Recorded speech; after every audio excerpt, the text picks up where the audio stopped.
Hello friends, welcome back to my channel. आज मैं आप लोगों को स्टफ्ड करेला बनाना सिखाऊंगी। करेला एक ऐसी सब्ज़ी है जो किसी को पसंद नहीं आती है और बच्चे लोग इससे दूर भागते हैं। लेकिन ये रेसिपी ज़रूर ट्राई करना और अपने बच्चों को खिलाना और मुझे कमेंट करके बताना कि उन लोगों को ये रेसिपी कैसे लगी। मैं आप लोगों को करेला प्रॉन्स के साथ में बता रही हूँ। ये सेम चीज़ आप पनीर के साथ में भी ट्राई कर सकते हैं और करेला की जगह पे आप कैप्सिकम भी यूज़ कर सकते हैं। आप ये दोनों रेसिपी ट्राई करके मुझे बताना कि कैसे लगा। स्टफ्ड करेला बनाने के लिए जो इंग्रेडिएंट्स लगेंगे नोट डाउन कीजिए। चॉप्ड ऑनियंस लगेंगे। इसमें मैंने 2 to 3 मीडियम साइज़ के चॉप्ड ऑनियंस लिए हैं। 2 to 3 medium size tomatoes chopped. Green chilli आपको जितना तीखा चाहिए उसके हिसाब से। यहाँ पे मैंने फाइनली चॉप्ड जिंजर गार्लिक लिया हुआ है और कोरिएंडर। ड्राई मसाला के लिए हल्दी powder, chilli powder. Chilli powder again आपको ध्यान रखना पड़ेगा, आपने ग्रीन चिली भी यूज़ किया हुआ है तो जितना तीखा चाहिए उसके हिसाब से आप लाल मिर्च पाउडर लेना और नमक स्वाद अनुसार। हम लोग स्टफ करेला प्रॉन से बना रहे हैं तो इसमें मैंने एक कर्दी लिया हुआ है। आप चाहे तो स्मॉल साइज के प्रॉन्स भी ले सकते हैं, चॉइस आपके ऊपर है। जिनको वेज खाना है वो लोग मिक्स्ड पनीर भी ले सकते हैं। और ये हमारा मेन इंग्रेडिएंट करेला मैंने मीडियम साइज यानी मीडियम से भी थोड़े छोटे साइज के लिए हुए हैं, जिसको मैंने स्लिट करके ऐसे सॉल्ट लगा के रखा हुआ है। आप ये आधा से 1 घंटा तक रख सकते हैं अच्छे से सॉल्ट लगा के, तो इसका थोड़ा कड़वाहट कम हो जाएगा। हम बनाना चालू करते हैं।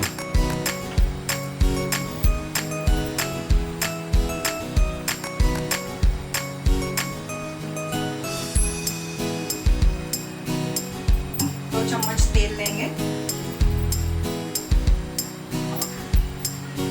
इसमें सबसे पहले मैं जिंजर गार्लिक डाल रही हूँ।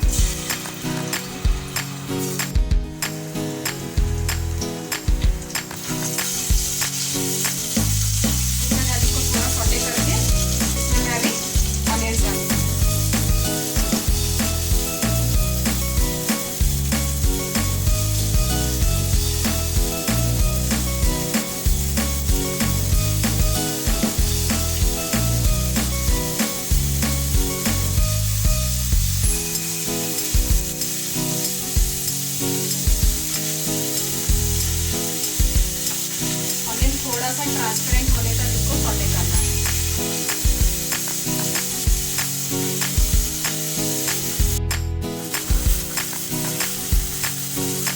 ऑनियंस ऑलमोस्ट ट्रांसपेरेंट हो गए हैं। अभी इसमें हम टमाटर डालेंगे और ग्रीन चिली भी डाल रही हूँ मैं।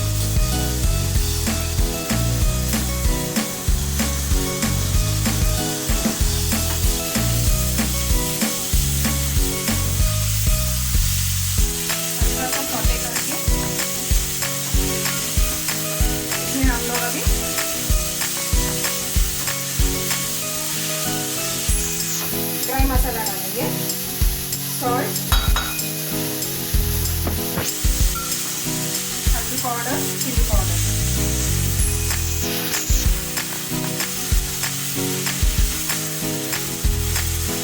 ये हल्का सा सॉटे हो जाएगा। इसके बाद हम लोग इसमें प्रॉन्स ऐड कर देंगे।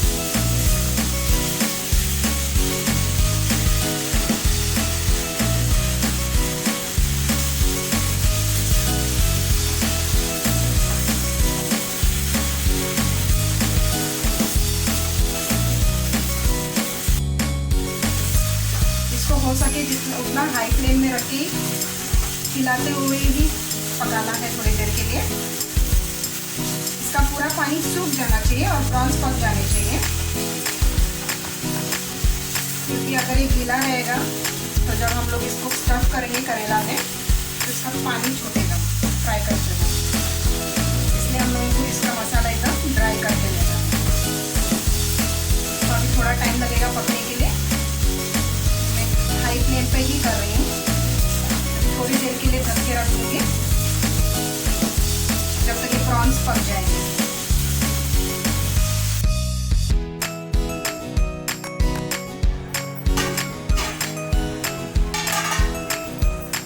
देखिए पानी छूट रहा है अभी इसमें। प्रॉन्स ऑलमोस्ट पक गए हैं। अब इसको मैं हाई फ्लेम में रख के इसका पानी सुखा दूंगी।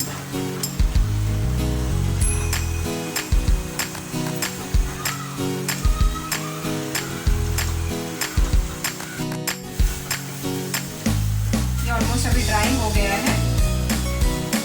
इसमें मैं अभी कोरिएंडर डाल दूंगी।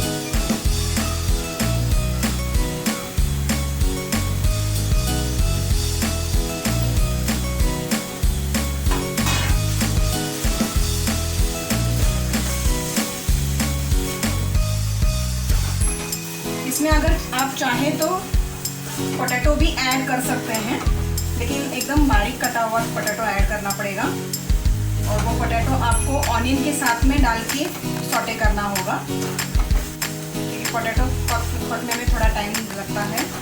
प्रॉन्स जल्दी पक जाते हैं। ये हमारा मसाला स्टफिंग रेडी हो गया है। अभी इसको थोड़ी देर के लिए गैस बंद करके ठंडा कर लेंगे, फिर इसको करेला में स्टफ कर लेंगे। अब हम ये जो करेला को नमक लगा के रखा था उसको थोड़ा सा स्क्वीज करेंगे, इससे पानी निकलेगा।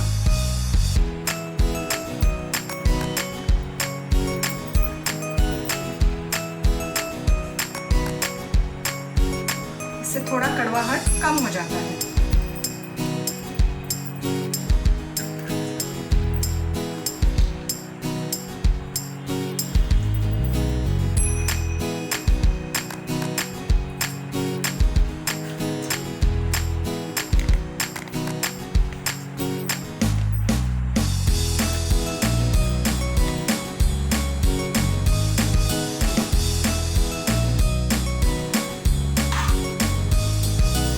करेला में स्टफ करेंगे।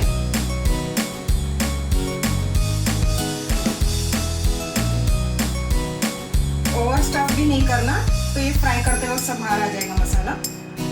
आप अगर चाहें तो इसको ऐसा राउंड रस्सी बांध सकते हैं। मैं नहीं बांध रही हूँ, मैं उसको ऐसे ही रख रही हूँ।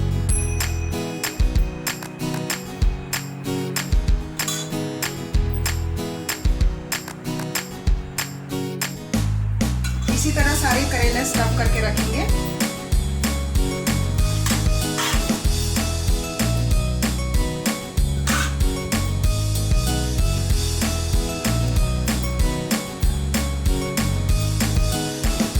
अब हम इसको फ्राई करेंगे।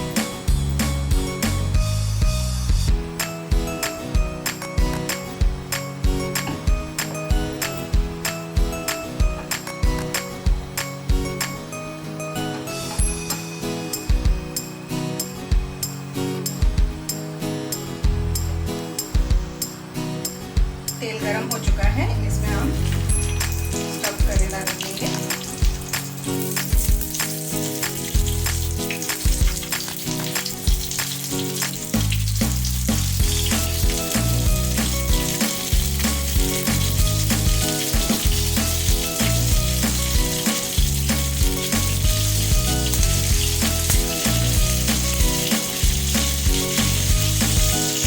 तो हम स्लो गैस पे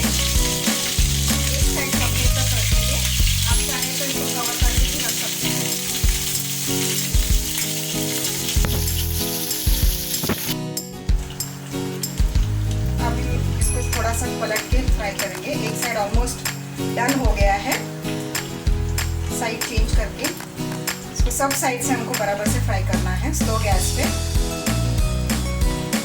ध्यान रहे मसाला बाहर नहीं निकल जाए। अगर आप ऐसे फ्राई करने में कंफर्टेबल नहीं है तो इसको धागे से बांध के फिर फ्राई करना, तो कुछ भी बाहर नहीं निकलेगा। अगर आप धागा नहीं बांध रहे हैं तो थोड़ा केयरफुल रहना पड़ेगा कि मसाला बाहर नहीं निकले।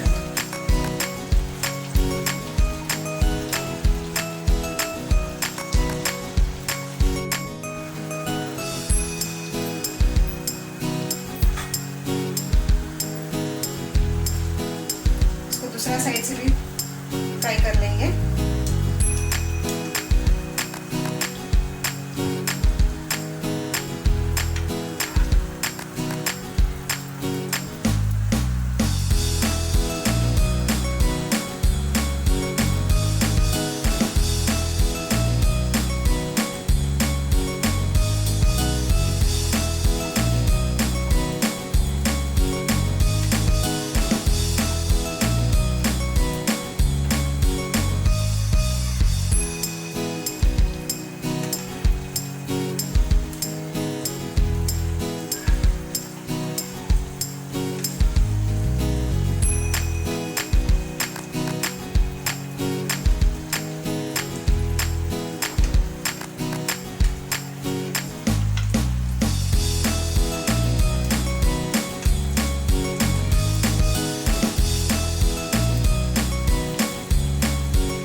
करेलास रेडी है। कमेंट में लिख के ज़रूर बताना कि मेरा ये रेसिपी आप लोगों को कैसा लगा। अच्छा लगे तो मेरे वीडियो को लाइक करना और शेयर करना। और रेसिपीज़ आपको चाहिए, इंटरेस्टिंग रेसिपीज़ चाहिए तो मेरे चैनल को सब्सक्राइब करना और बेल आइकन को दबाना ना भूलना।